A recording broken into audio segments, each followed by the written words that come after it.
그것이 너희에게 표적이니라 하더니 호련히 수많은 천군이 그 천사와 함께 하나님을 찬송하여 이르되 지극히 높은 곳에서는 하나님께 영광이요 땅에서는 하나님이 기뻐하신 사람들 중에 평화로다 하니라. 아멘. 오늘 말씀의 제목은 너희에게 표적이니라, 이런 말씀으로 함께 은혜를 나누겠습니다. 성탄절은 예수님이, 하나님이신 예수님이 이 땅에 오신 날을 기념하는 절기입니다. 그 날짜가 중요한 것이 아니라 그분이 오셨다는 그 자체가 굉장히 중요한 겁니다. 하나님이 이 땅에 오셨어요. 그분이 누구이신가 하면 온 우주 만물을 말씀으로 창조하신 분이십니다. 그분이 사람의 몸으로 이 땅에 오셨다는 거예요. 참 신비하고 신기한 일 아닙니까? 이것이 여러분들은 믿어지십니까? 예수님이 이 땅에 오셨을 때 유대인들이 예수님을 왜 십자가에 못 박았는지 아십니까?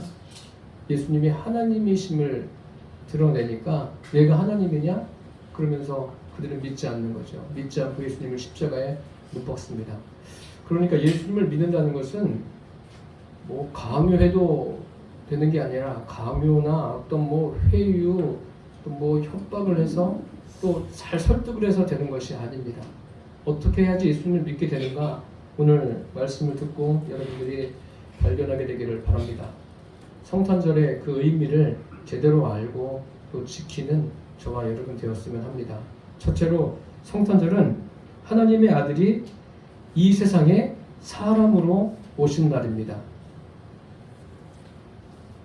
복음서를 읽어보면 예수 그리스도의 나심에 대해서 명확하게 기록되어 있습니다. 그것을 제가 여러분들에게 설명을 드리려고 합니다. 예수님의 나심은 그의 어머니 마리아가 요셉과 약혼하고 동거하기 전에 성령으로 잉태된 그러한 사건입니다. 무엇으로 잉태되었다고요? 성령으로 잉태된 거예요. 저는 여러분들에게 지금 이해를 구하지 않습니다. 이해를 구하는 것이 아니라 오늘 지금 이 자리에 성령님이 여러분 각 사람에게 역사하셔서 아, 예수님의 나심이 이런 거구나 라는 것을 깨닫게 되는 은혜가 있기를 바랍니다. 가브리엘 천사가 그 갈릴리 나사렛이란 동네에 요셉과 정혼한 마리아에게 찾아왔습니다. 천사가 찾아온 거예요. 찾아와서 이제 그와 대화하는 내용이 이렇습니다. 그에게 들어가서 은혜를 받은 자여 평안할지어다. 주께서 너와 함께 계시도다. 마리아가 천사로부터 이런 이야기를 듣고 깜짝 놀랍니다. 아니 도대체 이것이 무슨 이야기인가? 천사가 놀라고 있는 마리아에게 무서워 말라. 내가 하나님께 은혜를 입었다. 보라, 내가 잉태하여 아들을 낳으리니 이름을 예수라 하라.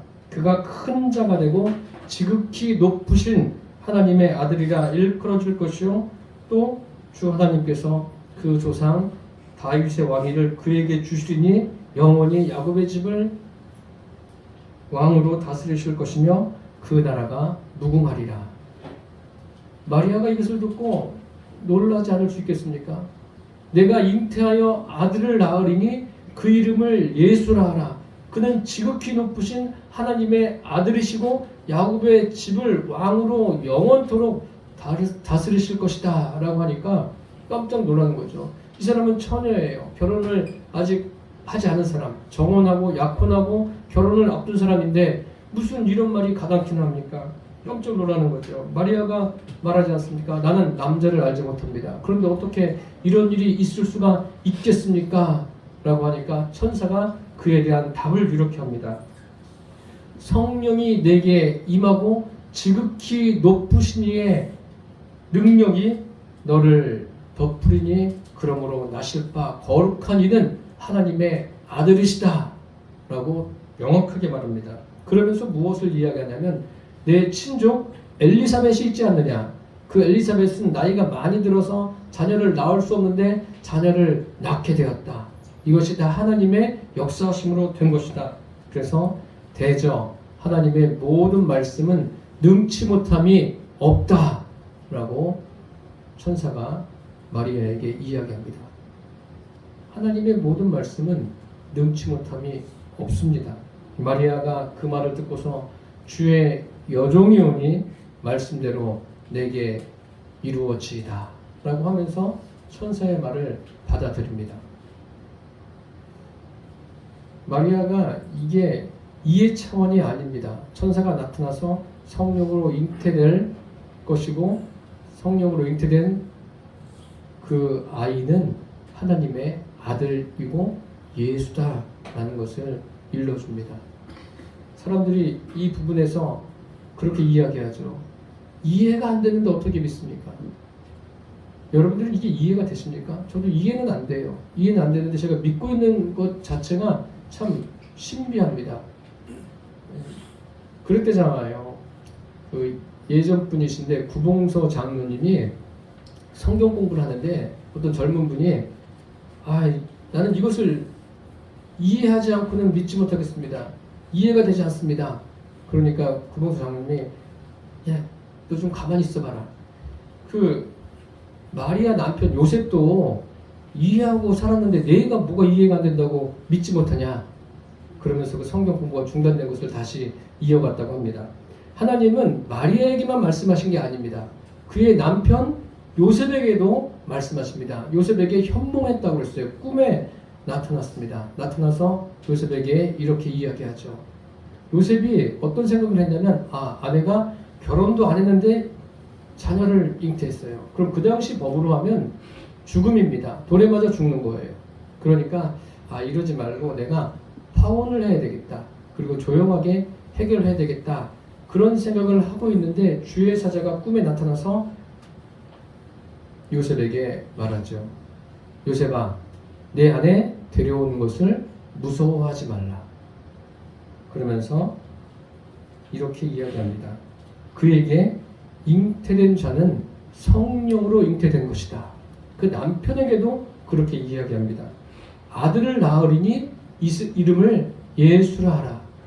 동시에 마리아에게도 남편에게도 정확하게 일러줍니다.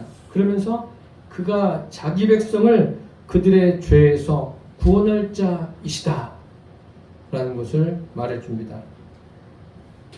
그러면서 이 모든 일이 된 것은 주께서 선지자로 하신 말씀을 이루려 하심이라. 이 말씀이 무슨 의미냐면 구약 성경에 예수님이 오실 것을 미리 수차례 예고하고 있습니다. 그것이 이루어졌다는 말씀입니다. 그러면서 보라, 처녀가 잉태하여 아들을 낳으리니 그 이름을 임마누엘이라 하라. 이는 하나님이 우리와 함께 계시다 라는 뜻이라는 것을 그에게 알려줍니다. 요셉이 잠에서 깹니다. 그러면서 자기의 생각을 바꾸죠. 파혼을 하는 것이 아니라 이제 이 모든 것을 수용하고 기다려야 되겠다. 무엇을 기다리면 됩니까? 자녀가 낳기를 기다리는 거예요. 그러면서 아내를 맞이합니다. 그러나 서로 잠자리는 같이 하지 않습니다. 성경에 보면 이런 말씀이 있습니다. 말씀이 육신이 되어 우리 가운데 거하심에 우리가 그 영광을 보니 아버지의 독생자의 영광이요 은혜와 진리가 충만하더라 라고 되어 있습니다. 말씀이 육신이 되어서 오신 분, 구약 성경에 오신다고 말씀하신 그 메시아가 바로 예수 그리스도이십니다. 예수님은 말씀하신 그대로 이 세상에 오셨습니다. 이것을 마리아도 받아들이고 그 남편 요셉도 받아들였습니다. 예수님의 나심을 받아들이는 사람은 복된 사람입니다. 구약 성경에 예언하신 하나님의 말씀이 성취된 거예요. 그 하나님의 아들로 오셨고 임마누엘입니다. 하나님이 우리와 함께 하십니다. 함께 하시는데 언제까지요? 영원토록. 여러분, 우리가 지금 이렇게 함께 예배드리고 있지만 여러분 또 이곳에는 가족들도 있고 함께 사는 분들도 있지만 영원히 같이 삽니까? 그렇지 않습니다. 길어봐야 이 땅에 수십 년 같이 사는 거예요. 그러면은 뭐 죽어서도 우리 같이 그런 거 없어요. 물론 예수 믿는 분들은 천국에서 영원히 함께 하나님을 찬양하면서 살게 되죠.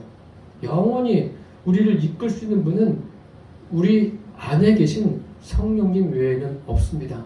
그래서 저와 여러분이 이 예수님의 나심이라는 것은 다른 것이 아니라 성령으로 나셨고 또 예수님이 이 땅에 오신 것은 하나님 아버지께서 계획하신 모든 것들이 그대로 이루어진 거예요.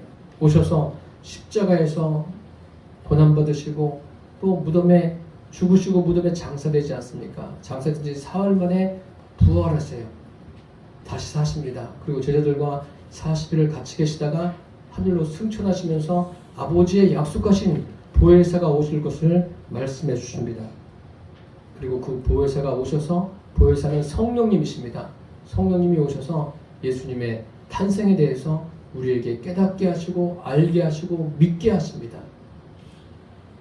성경은 오실 예수님에 대해서, 오신 예수님에 대해서, 다시 오실 예수님에 대한 기록입니다.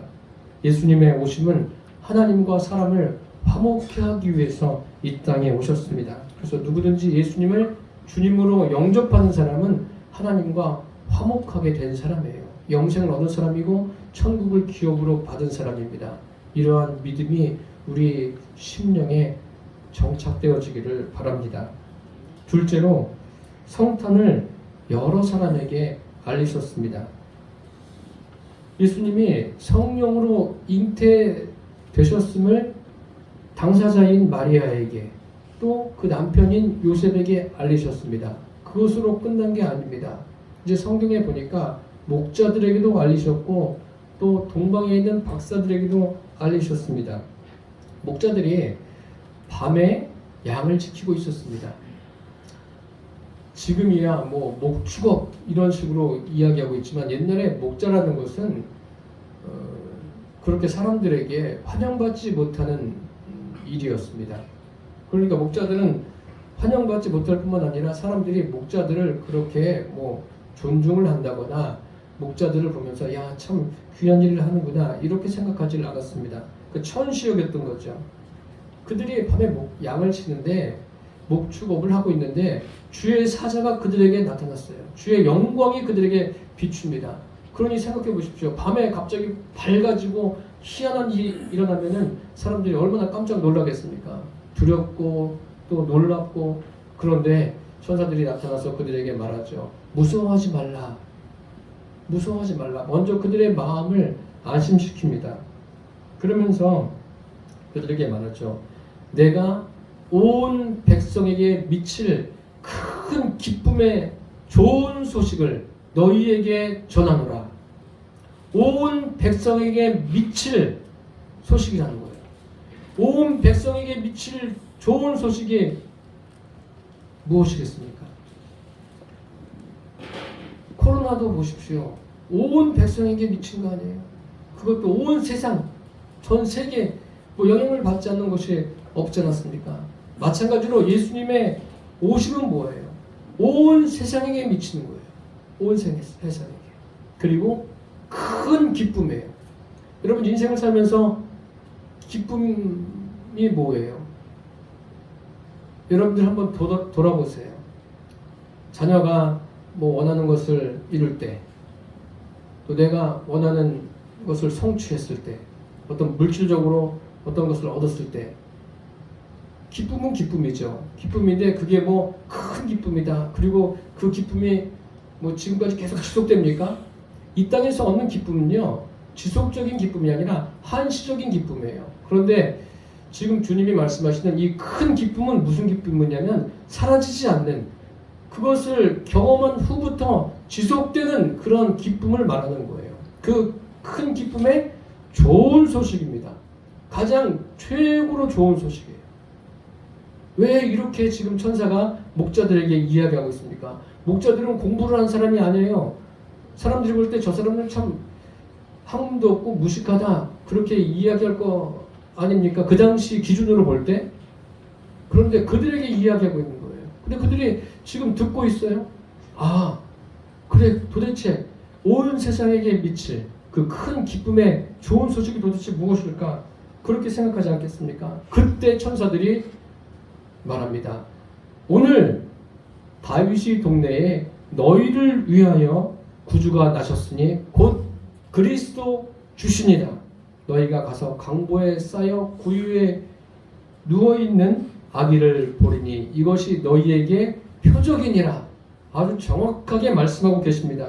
갑자기 이 말씀이 끝나자마자 수많은 천군 천사들이 찬양합니다. 지극히 높은 곳에서는 하나님께 영광이요 땅에서는 하나님이 기뻐하신 사람들 중에 평화로다. 이 목자들은요 지금 굉장히 귀한 것을 경험하고 있는 거예요. 그러면서 그 모든 광경을 보면서 그러니까 이런 광경이 뭐 성탄절이 되면 그 전후로 또 연말이 되면 그 전후로 뭐 음악회 같은 거 하지 않습니까?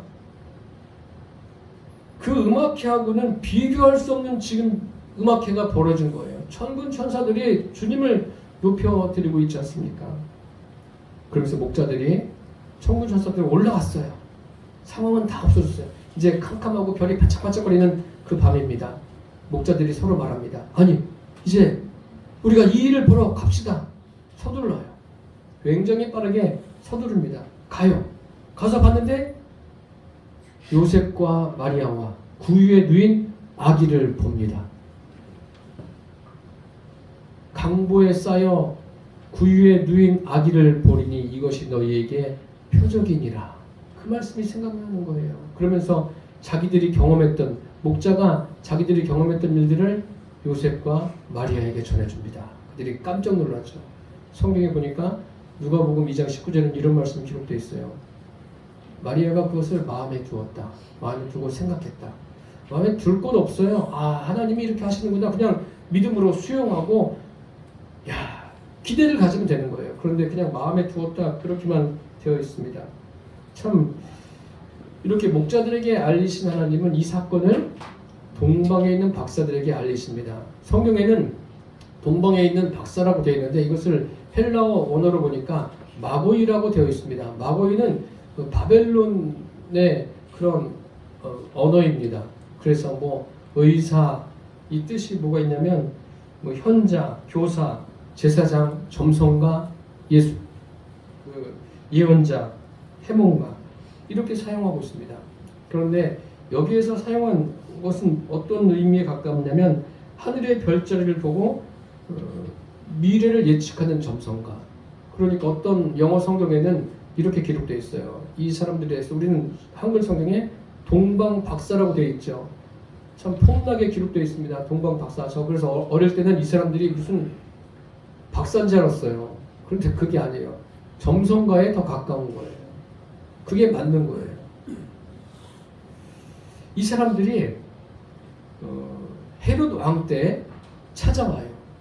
찾아와서 헤롯 왕에게 뭐라고 이야기하냐면 유대의 왕으로 나신 이가 어디 있습니까? 우리가 그에게 가서 경배하려고 합니다. 그러니까 헤롯이 뭐라고 이야기하냐면 그들의 말을 듣고 또 알아보는 거예요. 도대체 유대의 왕으로 나는 이가 어디서 나는 거냐?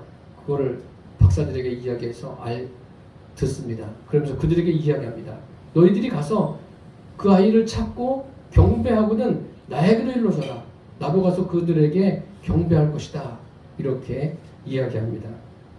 박사들이 별의 인도를 받아서 아기가 있는 곳으로 갑니다. 그래서 그 앞에 엎드려서 황금과 유향과 몰약을 드리면서 아기 예수를 경배합니다. 그리고 다른 곳으로 돌아가죠. 헤롯에게 가지 않습니다. 헤롯이 화가 났어요. 화가 나서 어떻게 하는지 아십니까? 동방에서 온 사람들을 만난 시점으로부터 계산하는 거예요. 그래서 2살 이하의 아들들은 다 죽입니다. 참 잔인하죠, 이 사람 헤롯. 그런데 아버지를 닮아서 그 아들도 성경에 보면 굉장히 잔인해요. 참 안타까운 거죠. 어쨌든 예수님의 나심은 큰 기쁨의 좋은 소식입니다. 이렇게 좋은 소식이 양을 치는 목자들과 그 점성가들에게 전해졌습니다. 복받은 사람들이에요. 예수님의 나심에 대해서 이것이 진짜 나에게도 큰 기쁨의 좋은 소식이다. 이렇게 받아들이는 사람들은 복받은 사람들입니다. 여러분들이 그렇게 되시기를 축복합니다. 끝으로 성탄의 표적을 알아차리고 믿는 것은 성령으로만 가능합니다. 제가 아무리 말을 잘하고 설명을 잘해도 여러분들이 이것을 맞아 내가 믿어야지 이렇게 되는 것이 아니라는 말이에요. 오직 무엇으로 된다고요? 성령으로만 되는 거예요. 12절에 보세요. 너희가 강보에 쌓여 구유에 뉘어 있는 아기를 보리니 이것이 너희에게 표적이니라. 표적은 뭐 기적이 아니에요. 사인이에요. 표시예요. 강보에 쌓여서 구유에 누인 아기를 목자들이 봤습니다. 이것이 표적이라는 거예요. 그럼 여러분 이제 좀 생각해 보세요. 저를 좀 보세요. 여러분들이 여기 뭐 남성들은 뭐 자녀를 잉태할 수 없지만 여성분들 한번 생각해 보세요. 여러분들이 자녀를 잉태했어요. 그런데 하나님이 천사를 보내서 이 자녀가 하나님의 아들이다. 그럼 어떠시겠어요? 아무런 감흥이 없습니까? 내가 잉태한 자녀가 하나님의 아들이래. 성령님이 알게 하셨으니까. 그러면 그때부터 별의별 생각이 다 들 것 아닙니까? 뭐 3개월이 지나고 5개월이 지나고 달이 가까울수록 뭐예요? 그냥 자녀를 잉태해도 자녀를 만나는 것에 대해서 기대를 갖는데 사람이 평범한 사람들도 다 그런 거 아니에요? 그런데 하나님의 아들을 잉태했어요. 어떻게 했어요? 한번 생각해 보세요. 마리아도 그런 생각을 했을 거예요. 야, 내가 지금 정말 남편 요셉은 목수고 이거 입에 겨우 풀칠하기도 바쁜데 하나님의 아들을 잉태했으니까 나올 때는 좀 뭐 금침대 같은 데서 누워가지고 자녀를 낳지 않을까 이런 생각 하겠어요 안 하겠어요? 해요. 할 수 있습니다. 그리고 아기가 탁 나와가지고 하나님의 아들이시니까 마리아야 애썼다 고마워 이렇게 말할 것 같은 그런 생각이 왜 안 들어요? 하나님의 아들이잖아요. 하나님이시니까 그렇게 안 돼요? 아니 북한의 김일성도 여러분 김일성 좀 아세요? 김일성의 주체사상 제가 대학 다닐 때 우리가 대학 다닐 그 시기가 운동권들이 많을 때예요. 제 친구도 그런 친구가 있었는데 참 답답할 때가 많아요. 얘가 뭐 제대로 알고 이야기하나. 그래서 제가 그 왜 운동권 학생들이 운동을 하는지 제가 그 책을 막 별의별 책을 다 읽어봤어요. 그 김일성 주체사상이 뭐냐면 김일성 엄마는요 이름이 강반석이에요. 주님을 진실하게 섬기는 믿음의 사람입니다. 그리고 그 아버지는 얼마나 그 민주주의를 추구했든지 반공주의자였어요. 그래가지고 반공주의자였는데 공산군에게 살해당했어요. 그런데 김일성이 어떻게 합니까? 자기가 주체사상을 만들어요. 그래서 자기 그거 있지 않습니까? 갑자기 생각이 안 나는데 김일성에 대한 이 사람은요 신이에요. 신. 솔방울로 폭탄을 만든 사람이에요. 모래알로 쌀을 만든 사람이에요. 이렇게 해서 북한 사람들을 꽉 잡아놓는. 사실 그들의 이론으로 하면 김일성 가족은 다 죽어야 돼요. 반공주의자니까. 그걸 제대로 아십시오. 김정은도 지금 멋모르고 지금 설쳐대고 있는 거예요. 여러분. 그 주체사상은 뭐예요? 김일성을 주인으로 섬기라는 거예요. 그렇게 그 엄마 아버지의 신앙을 본받지 못하고 엉뚱한 길로 간 사람 아닙니까? 그것뿐만 아닙니다. 우리 역사를 보세요. 역사를 보면 참 신기한 게 많이 있어요. 어떤 그 역사책에 보면은 알에서 태어난 사람도 있지 않습니까? 사람이 왜 알에서 태어나요, 여러분? 난 초등학교 때 그걸 보면서 달달달 외우고 이름까지 외우고 참 답답합니다. 그런 거 보면. 지금 왜 그런 얘기가 나왔냐면 마리아도 별의별 생각 다 할 거예요. 이 아이가 태어나면 이제 내 삶의 형편도 좀 펴지는 거 아닌가. 하나님의 아들이니까요.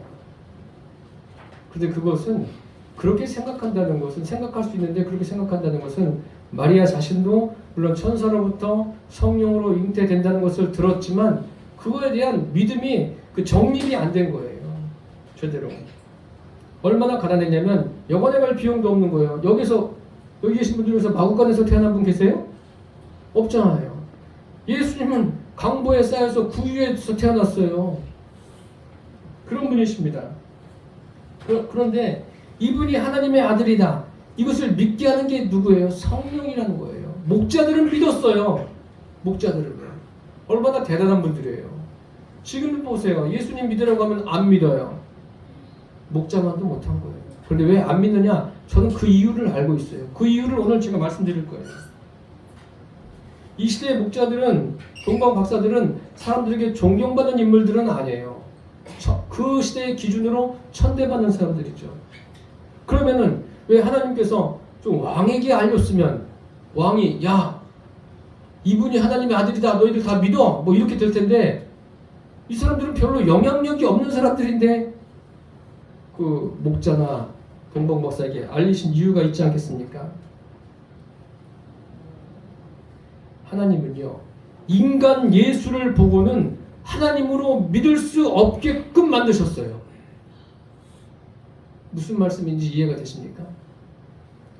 그러니까 그 성령으로 아니하고는 이분이 예수님이구나, 이분이 하나님의 아들이시구나 라는 것을 깨닫지 못하도록 하셨다는 거예요. 아무리 제가 뭐 김창옥 씨처럼 말을 잘한다고 해보세요. 그럼 여러분들이 다 쏙 빠져들어가가지고 나 예수 믿어야지. 이게 아니라는 거예요. 성령으로 아니하고는 예수님이 하나님의 아들이심을 깨닫지 못하도록 하셨다는 거예요. 그 중요한 한 가지 이야기가 있지 않습니까? 예수님께서 제자들과 함께 가이사랴 빌립보 지방에 가십니다. 가셔서 그들에게 묻죠. 너희가 도대체 나를 이렇게 따라다니는데 나를 누구라고 하느냐? 여러분들은 예수님을 믿는데 예수님을 누구라고 하고 믿는 겁니까? 베드로가 말하죠. 주는 그리스도시요 살아계신 하나님의 아들이십니다. 바요나 시모나 내가 복이 있도다. 이를 내게 알게 한 이는 혈육이 아니요 하늘에 계신 내 아버지시니라. 성령님께서 알게 하신 거예요. 그거예요. 하나님이 독생자 예수님을 이 땅에 보내신 목적이 무엇입니까? 하나님과 인생이 화목하게 하기 위해서. 아담이 독처하는 것이 좋지 않아서 하나님께서 어떻게 하셨어요? 하와를 보내주지 않습니까? 아담이 독처하는 것을 처음부터 모르셨겠어요? 오늘 눈 올 때 밖에서 보세요. 지금 밖에 보세요. 눈이 이제 다 그쳤는데 얼마나 아름답습니까? 여러분들이 오기가 불편하셨을 거예요. 그런데 왜 하나님은 이 성탄절에 교회를 와야 되는데 눈을 오게 하셨을까요? 다 이유가 있으시겠죠. 아담이 독처하게 하고 그에게 하와를 주셨어요. 하와를 주시기 전에 어떤 일이 있었는지 아십니까? 아담이 독처하는 게 참 안타까워 보이니까 동물들의 이름을 짓게 했어요. 그래서 우리는 어디까지 알고 있어요? 아담이 지혜가 출중하다. 동물들의 이름을 다 줬대. 그 동물들의 이름을 짓는 것만 이야기하죠. 짓는다는 것은 뭐예요? 동물들과 함께 지내는 거예요. 지내는데 어떻습니까? 행복해 보입니까? 동물들과 함께 있어도 참 독처하는 것이 안 좋아 보이는 거예요. 왜요? 동물들과는 인격적인 관계가 되지 않는 거예요. 그걸 아셔야 돼요. 동물들이 무슨 내 자식입니까? 그냥 동물이에요. 독거 노인들에게는 또 도움도 되긴 하겠죠. 그래서 하와를 줍니다. 하나님이 예수님을 보내신 목적이 뭐예요? 인생들과 멸망길로 가는 인생들과 하나가 돼서 그들과 화목의 관계 가운데 살기 위해서 독생자 예수님을 이 땅에 보내셨음을 잊지 않게 되기를 바랍니다. 예수님이 오신 것은 형편없는 거예요. 형편없어요. 구유에 누워 있지 않습니까? 그런데도 목자들은 기뻐해요. 찬양합니다. 왜요? 알기 때문에 믿음으로 받아들인 거예요. 예수님은 이렇게 낮게 오셨어요. 이래야지 화목할 수 있는 거예요. 만약에 예수님이 왕궁에 오셨다고 생각해 보세요. 그냥 일반 사람들하고 만날 수 있다고 생각하세요? 일반 사람들은 접근 금지예요. 그런데 누구든지 만날 수 있게 오시지 않으셨습니까? 이것이 하나님의 뜻이고 목적입니다. 왕으로 오시지 않은 게 왕이신데 왕처럼 오시지 않은 게 참 감사할 일입니다. 강보에 쌓여 구유에 누워있는 아기를 보리니 이것이 너희에게 표적이니라. 이것이 기준이라는 겁니다. 주님이 원하시는 기준이에요. 여러분 혹시 그렇게 생각하지 않으세요? 사람들에게는 희망사항이 있어요. 예수님이 이런 분이시고 이렇게 오셔야 되고 이렇게 하셔야 되고 그래가지고 그 성화를 보세요. 성화의 예수님 어떻게 생겼어요? 진짜 멋지죠. 호감가죠. 그렇지 않으세요? 저는 그걸 보면서 어릴 때 예수님이 그런 줄 알았어요. 근데 성경을 읽어보니까 아니에요. 그래서 어떤 분이 예수님을 어떻게 표현했냐면 머리를 스포츠로 깎고 그냥 수염도 기르고 키도 굉장히 작고 못생기고 그렇게 그렸어요. 성화가 아니라. 그런데 어쩌면 그게 맞을 수도 있어요. 볼품없는 사람들이 저 사람 볼 때 저 사람은 별로 마음에 들지 않아. 어떻게 사람이 저렇게 생겼어? 이럴 정도로 뭐 멋있고 화려하게 오신 분이 아니에요. 그건 사람들의 희망사항이에요. 여러분들 희망사항을 가지고 그분이 주님이시라고 생각하지 마십시오. 그건 믿음도 아니에요. 우리의 신앙이 무엇인가? 왜 목자들에게 그 점성가들에게 말씀하십니다. 낮아지라는 거예요. 낮아져야지 예수님 만날 수 있어요. 낮아지는 게 뭐예요? 나를 부인해야 돼요. 사도 바울 같은 경우에는 얼마나 그 당시에 학식도 많고 가문도 훌륭하고 또 부유하고 무엇 하나 부족함이 없는 사람 아닙니까? 그런데 그가 무엇을 깨달았어요? 낮아져야 되는구나. 그래가지고 그가 갈라디아 교회에 편지하면서 이렇게 말하지 않습니까? 내가 그리스도와 함께 십자가에 못 박혔나니 그런즉 이제는 내가 사는 것이 아니요 오직 내 안에 그리스도께서 사신 것이라. 이제 내가 육체 가운데 사는 것은 나를 사랑하사 나를 위하여 자기 몸을 버리신 하나님의 아들을 믿는 믿음 안에서 사는 것이라. 왜 이 세상 사람들이 예수 탄생의 소식을 못 듣습니까? 낮아져야 들리는 거예요. 나를 낮춰야 돼요. 낮추십시오, 주님 앞에. 이제 오늘 이렇게 아침에 인터넷을 보다 보니까 그 유모차보다 그 반려견들을 위한 유모차가 더 많이 팔렸대요. 넘어섰대요. 그게 지금이 그런 시대예요. 성경의 핵심이 무엇입니까? 우리에게 말씀하고 계십니다. 이런 시대를 사는 우리에게 너희들이 낮아져라. 낮아지기 전에는 절대 보이지 않는 거예요. 여기 보세요. 마리아가 성령으로 잉태된 내 아들, 이분이 하나님의 아들 맞구나. 성경을 쭉 읽어보세요. 계속 그 믿음 가지고 살았다고 생각하세요? 마음속에서는 계속 충돌이 일어나는 거예요. 하나님의 아들인데 이게 뭐야 도대체? 하나님의 아들인데 내 인생이 이게 뭐지? 그런 생각 왜 안 했겠어요? 그래서 결국 어디까지 갑니까? 예수님께서 십자가에 못 박히실 때 예수님이 그 마리아에게 뭐라고 말씀하셔요? 여자예요. 아들입니다. 무슨 말씀이에요? 생각해 보십시오. 내가 성령으로 잉태된 하나님의 아들입니다. 인생과 화목하기 위해서 지금 십자가에 달리고 있습니다. 생각해 보라는 거예요. 마리아가 언제 이것을 제대로 깨닫느냐면 성령이 임하셨을 때 제대로 깨달았어요. 사랑하는 성도 여러분, 성령님께 구하십시오. 예수 그리스도의 나심이 나를 위한 것이구나. 이날이 무슨 외국에서는 가족끼리 파티하고 좋습니다. 파티하는 거 좋지만 제대로 알아야 돼요. 예수님께 먼저 예배드리는 것, 이것이 먼저예요. 이것을 제대로 알고 그 다음에 가족들과 가까운 사람들과 즐거운 시간을 보내는 것, 이것은 필요하죠.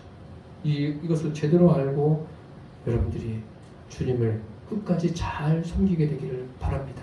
이것을 모른다면 그것은 참 짧은 인생을 살면서 인생을 제대로 살지 못하는 거예요. 여러분 모두가 다 예수님의 나심이 어떤 의미인가, 그리고 그것을 믿음으로 내 안에 받아들여서 주님과 함께 이 땅에서 삶도 큰 기쁨과 좋은 소식으로 인해서 더 기쁨이 충만한 주님 주신 하늘의 평화가 충만한 가운데 살게 되시기를 축복합니다. 기도하겠습니다. 살아계신 주님, 예수님의 나심이 무엇인가 우리에게 알게 해주셨습니다. 예수님께서 그렇게 낮은 곳으로 오신 이유는 우리로 하여금 낮아지라고 말씀하시는 은혜인 줄 압니다. 우리의 심령이 낮아져서 진심으로 주님을 섬기며 살아갈 수 있도록 역사해 주옵소서. 예수님의 이름으로 기도드립니다.